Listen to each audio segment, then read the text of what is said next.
ഓശാന ദിനത്തിൻ്റെ എല്ലാവിധ ആശംസകളും ആദ്യമേ തന്നെ നിങ്ങൾക്ക് ഏവർക്കും നേരുകയാണ്.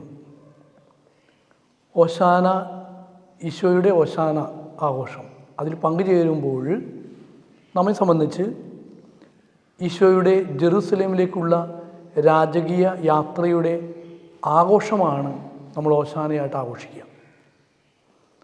ഇവിടെ ഞാൻ നിങ്ങളുമായിട്ട് പങ്കുവയ്ക്കുന്നത് വളരെ പ്രധാനപ്പെട്ട കാര്യങ്ങളിൽ വ്യത്യസ്തമായ ഒരു രാജകീയ യാത്രയെയാണ് നമ്മൾ ഈശോയുടെ ഈ ഓശാന യാത്രയിൽ നമ്മൾ കണ്ടുമുട്ടുക.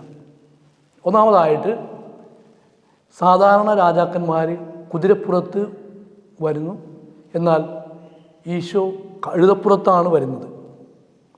കഴുതപ്പുറത്ത് വരുന്നത് തന്നെ സമാധാന ദൂതനാണ് താൻ, എളിമയുള്ള ദൈവപുത്രനാണ് താനെന്ന് ഓർമ്മപ്പെടുത്തുകയാണ്. രണ്ടാമതായിട്ട്, രാജാവിൻ്റെ യാത്രയ്ക്ക് വലിയ തോരണങ്ങൾ എല്ലാവരും ഒരുക്കാറുണ്ട്. എന്നാൽ ഇവിടെ ജനങ്ങളുടെ കയ്യിൽ പ്രകൃതിയുടെ വലിയ തോരണങ്ങളായ മരച്ചില്ലകളും കൊമ്പുകളുമൊക്കെയാണ്. അപ്പോൾ ഒരു പ്രകൃതി സ്നേഹിയുടെ യാത്രയായിട്ട് ഇതിനെ നമുക്ക് കാണുവാൻ സാധിക്കും.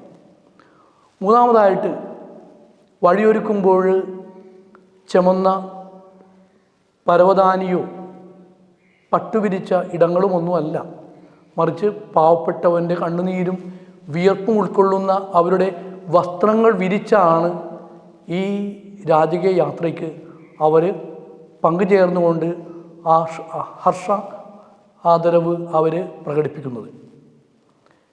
നാലാമതായിട്ട് പറയുമ്പോൾ, ജനങ്ങൾ വിളിച്ചു പറയുന്ന ഹോഷാന, ഒസാന എന്ന വാക്കിൻ്റെ ഓഷിയ എന്ന വാക്ക്, അതിൻ്റെ അർത്ഥം ഞങ്ങളെ രക്ഷിക്കണമെന്നുള്ളതാണ്. ജനങ്ങളെല്ലാം തന്നെ ഈ രാജാവിനെ, ദൈവപുത്രനെ തങ്ങളുടെ രാജാവായി കാണുന്ന രംഗം. ഇങ്ങനെ 4 കാര്യങ്ങൾ പ്രത്യേകമായിട്ട് നമുക്ക് ഈശോയുടെ ഈ രാജകീയ പ്രവേശനത്തിൽ നമുക്ക് കാണുവാൻ സാധിക്കും. ഇവിടെ ചില കാര്യങ്ങൾ ഒന്നുകൂടി എടുത്തു പറയുവാനായിട്ട് ഞാൻ ആഗ്രഹിക്കുകയാണ്. വിജയിച്ചു വരുന്ന ഒരു രാജാവിൻ്റെ അഹങ്കാരമല്ല വിനയാന്വിതനായ ദൈവപുത്രൻ്റെ, സാധാരണക്കാരൻ്റെ, കഴുതപ്പുറത്ത് കയറി വരുന്ന ഒരു മനുഷ്യൻ്റെ യാഥാർത്ഥ്യ മുഖമാണ് നമ്മൾ കാണുന്നത്. സക്കറിയായുടെ പുസ്തകം 9-ാം അധ്യായം 9 പറയുന്നത് പോലെ സമാധാനവും രക്ഷയും കൊണ്ടുവരുന്ന ഒരു രാജാവാണ് താനെന്ന് ഓർമ്മപ്പെടുത്തുകയാണ് ഈശോ ഈ തൻ്റെ യാത്രയിലൂടെ.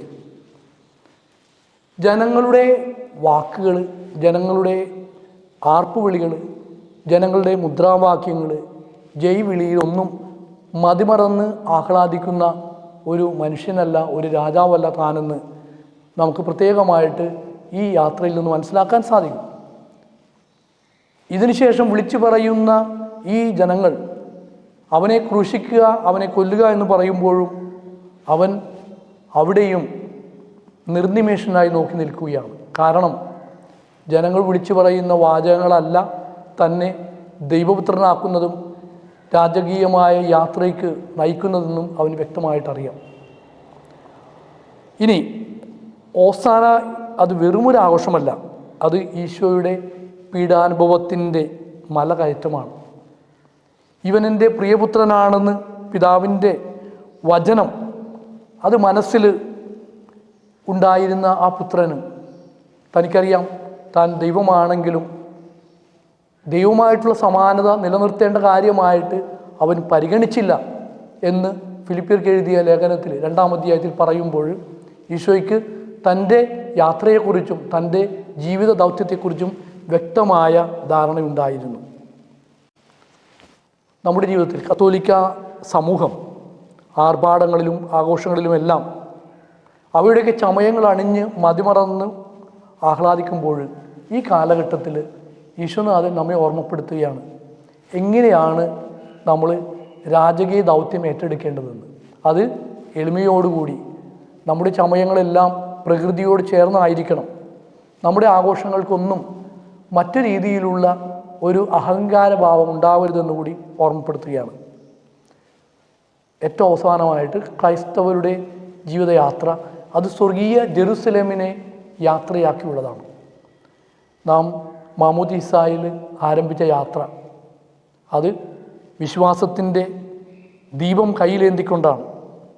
വിശുദ്ധ പൗലോസ് അപ്പോസ്തലൻ്റെ തിമോത്തിയർക്ക് എഴുതിയ 2-ാം ലേഖനം 4-ാം അധ്യായം 6-8 പറയുന്നത് പോലെ ഞാൻ നല്ല ഓട്ടം പൂർത്തിയാക്കി. ഓരോ ക്രൈസ്തവനും ഓരോ കത്തോലിക്കനും ഈ ദൗത്യം ഏറ്റെടുത്തുകൊണ്ട് രാജകീയ ദൗത്യം നിർവഹിച്ചുകൊണ്ട് സ്വർഗീയ ജെറുസലേമിലേക്ക് പുറപ്പെടുന്നതിൻ്റെ സൂചനയാണ് ഈ ആഘോഷം. ഇതെല്ലാം ചേർത്ത് വെച്ചുകൊണ്ട് നമ്മുടെ ജീവിതത്തിൽ ഒരു രാജകീയ ദൗത്യം ഏറ്റെടുക്കുവാനായിട്ട്, പ്രവാചക ദൗത്യം പകർന്നു കൊടുക്കുവാനായിട്ട്, പ്രത്യേകിച്ച് എളിമയുടെയും സ്നേഹത്തിൻ്റെയുമായ ഒരു വലിയ യാത്ര ചെയ്യുവാനായിട്ട് ഈ ഓശാന നമ്മെ എല്ലാവരെയും അനുഗ്രഹിക്കട്ടെ എന്ന് പ്രാർത്ഥിക്കുന്നു.